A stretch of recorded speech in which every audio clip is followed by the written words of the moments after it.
Hello, everybody, and I'm so excited. I have this amazing person. Her name is Samantha Smith, and she works at Denison College here in Ohio. Sorry. So, welcome, Samantha, and tell us about yourself. Well, thank you. Thank you for having me. Yes, Samantha Smith and Denison University, and I am the financial wellness coordinator here on campus, which is So a fairly new position for us, but exciting opportunities and a lot of new things we've been able to do. awesome, and congratulations on the new position as well. Thank you. And Samantha, I had to bring you on. So we're going to be having some parents and students watching this and listening. And I wanted to bring you on because it's so, especially right now, with what's going on, it's so important that, and I've been pushing for students, especially on campus, is to seek out your college's financial wellness center and learn how to start adopting, those positive financial behaviors and decisions. So I wanted them to kind of get a view of, kind of what your role is and how you guys support students at your university as well. So again, thank you so much, Samantha, for coming on. Yes, I'm excited to be here. Awesome. So I want to talk about first for your students there at Denison. What changes have you seen, like for those that are maybe making appointments to come in to see you or talk to one of your coaches there? What are you kind of seeing there on campus?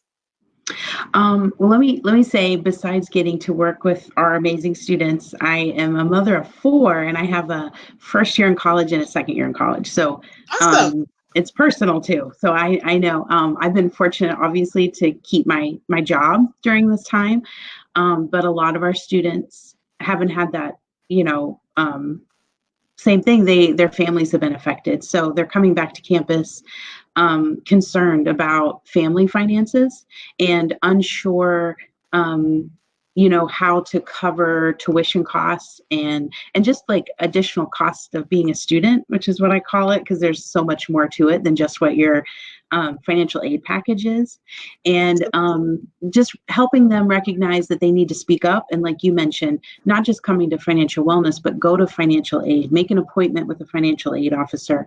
A lot of schools have that, like a form you can fill out where you can explain your changes in your circumstances so your financial aid package can be reconsidered, which can be critical.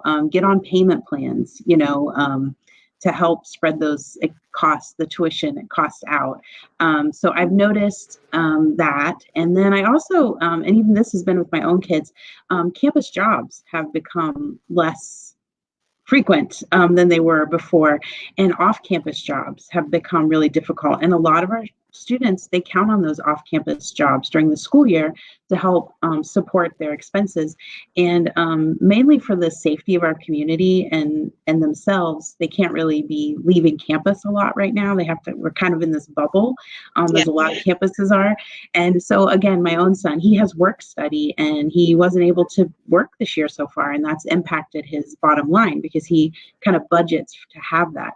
I feel like students have a really difficult, I don't know, budgeting life because their income can be so erratic, right? They work all summer and then they're a student, and then that income becomes either zero or a lot less. So I feel like COVID has just made all those things that much more complicated. You know what? I have to agree. And one thing that I love you mentioned is being able just to speak up, like be an advocate for yourself.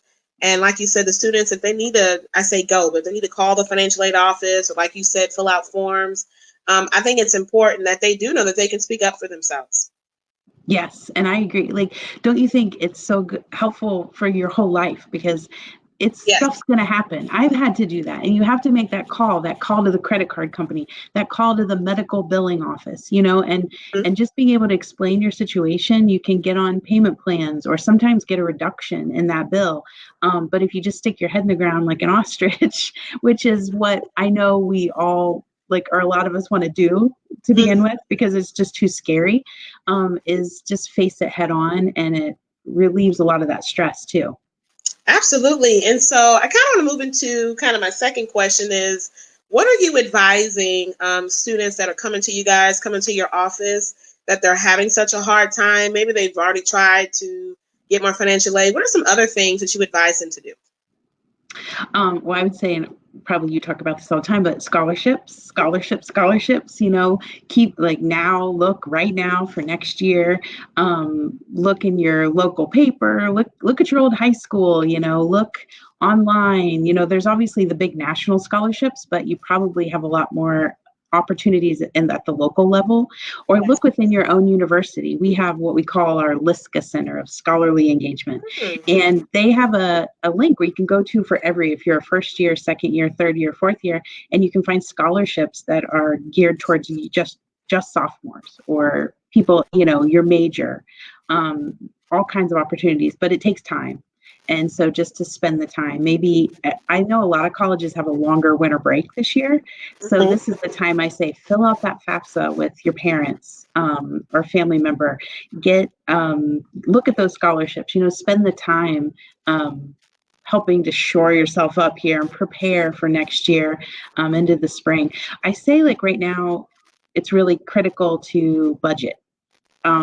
Sometimes I think they feel like I don't have money. What am I budgeting? But Right. I think when you have the less you have, the more critical every dollar has to work for you. And how do you do Yeah. that?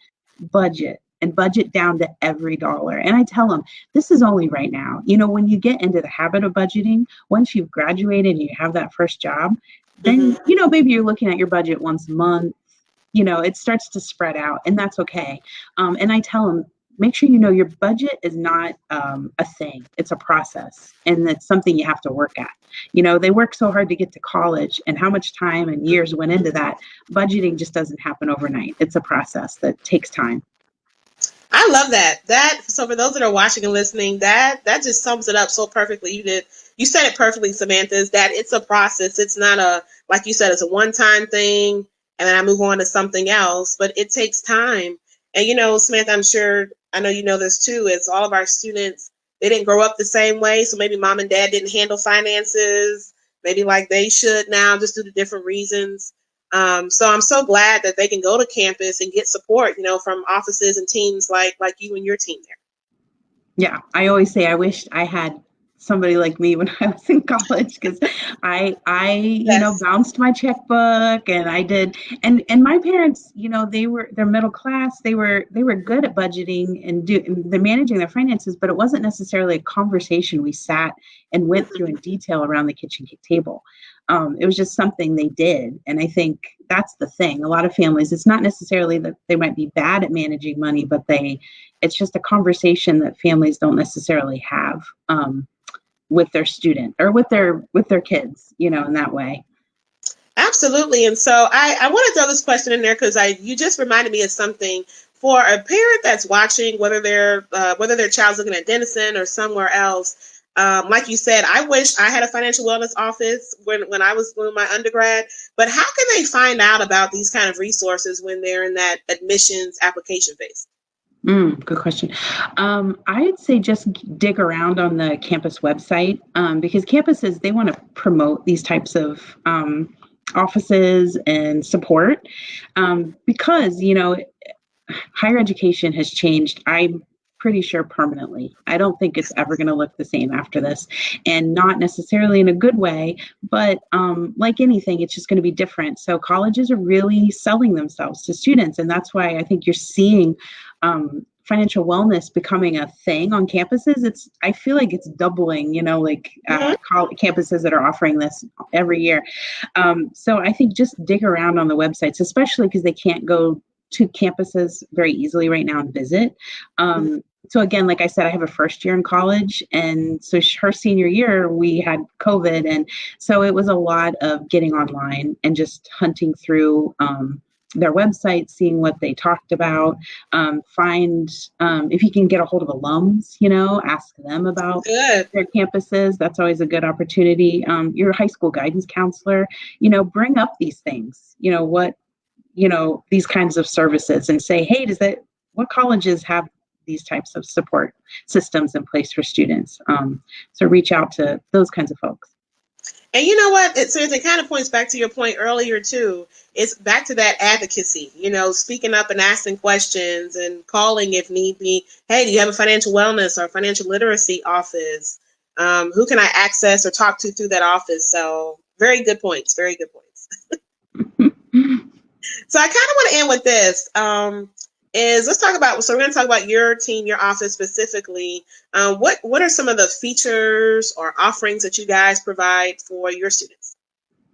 So I will say I'm an office of one, so it's me, Okay. myself, and I. But I can do a lot, and I have student interns, and they're awesome, and I Awesome. have the support of my university. So I was fortunate that I stepped into a role where the school already recognized that its value. So Good. I have a whole committee of folks from across campus that help. But we offer workshops, and so I created almost like a menu so they can kind of pick and choose, and it's content that I've already developed and done, and I do them for student organizations or offices on campus, orientations. I do one-on-one financial coaching, and I'm a certified financial coach. I manage our emergency fund, which is also really great because I meet with every single recipient, and Wow. it gives me the opportunity to share other resources on our campus and talk about what else might be going on. And a lot of those kind of convert to coaching appointments. And I love the coaching appointments because they're student led. Students, they make the appointment. They say, here's what I want to talk about. Sometimes I have to do a little background work, or sometimes we just sit and kind of talk through it, and talk about their goals. And because, budgeting is very personal too. No one Yes. does it the same way.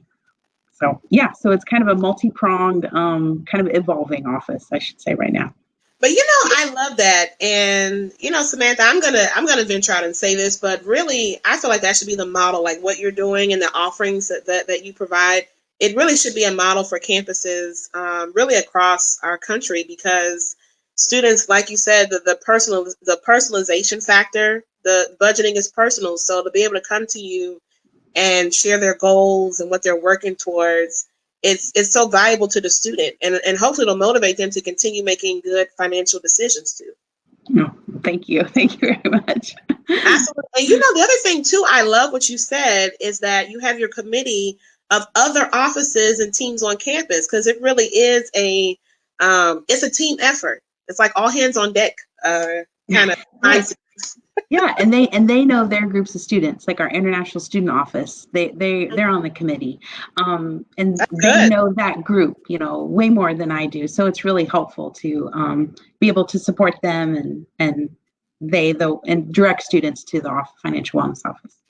Yes, and I love that. I'm sure a financial aid person probably is on the committee too, and other Mhm. people. Because like you said, it's like the more experts and officers you add on, it's really for you to provide more resources to your students. But I want you to kind of dig into something for our last few minutes here.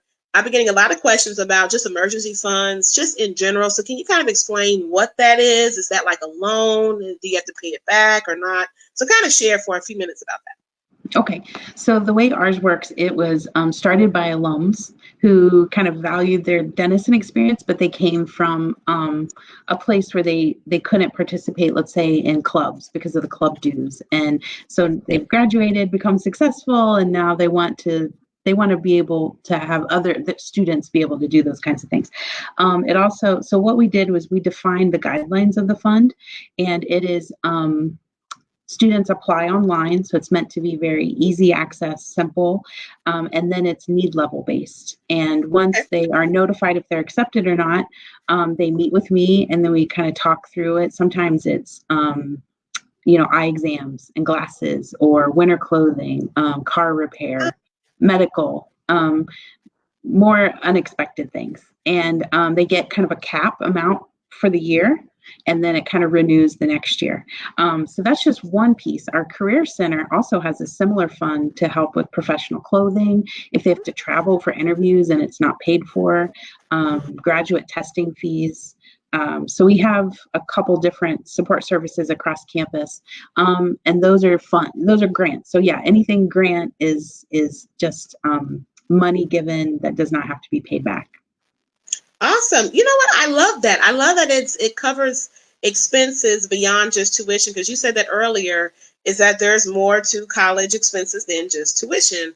So I'm so glad that you guys cover that. Like you said, the eyeglasses, and because we know that's important. If you can't see in class, it's hard to be successful. And I love that career services got involved because that's expensive too. Looking the parts and like you said, getting to the location to do the interview. So that is awesome. Yeah, it's been wonderful, and it's also really helpful because it gives us data to be able to look back and kind of reassess how we can better serve our students too, I think, as well. Absolutely. Now, do they apply for the emergency funds through your office, or do they go through financial aid, or how do they do that? Yeah, through the financial wellness office. So they apply online. I get kind of an automated notification, and Mm-hmm. then I have access to kind of our need level through financial aid, determine that, and as well as the request. And then we have a great automated appointment scheduling system that the Awesome. campus uses. So I'm able to send them kind of a private link, and then they can also look at different times. So it's meant to make it ease and accessible, which I think provides a better opportunity for all students to have access.